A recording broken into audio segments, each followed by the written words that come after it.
My name is Yvonne Cox, and I'm the Managing Director for Watson Wyatt Singapore, and I have responsibility for ASEAN.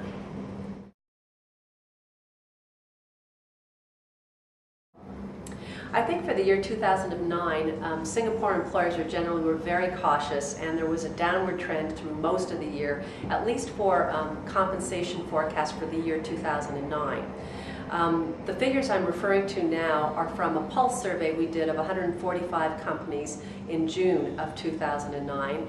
And by the way, it's being updated currently, so we'll have new data as of September. And the reason I mention that is because it's been a moving target all year, with a generally downward trend in terms of what employers were forecasting for 2009. For example, when we did the pulse survey in March, the trend expectation was 2.1 in terms of salary increases for 2009. By June, the forecast was 0.8. And so you can see the downward trend there, at least for 2009.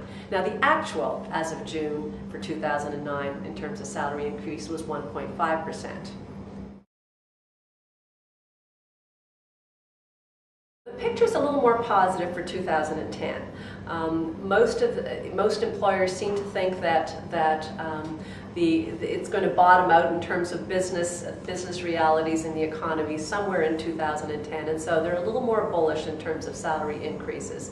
Certainly not up to the kinds of numbers we saw in the heydays of the mid 2005, 2006, etc. But we're looking at an overall trend as based on our June pulse survey forecast of 2.8%. So given that the actual as of June was 1.5, 2.8 is a reasonable increase. Still cautious, but an increase for sure.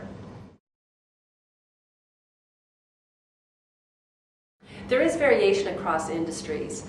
For example, for 2010, the telecom sector is looking at a 4% salary increase, so that would be the high end of the industries surveyed, and going right down to hospitality industry at 0.8%.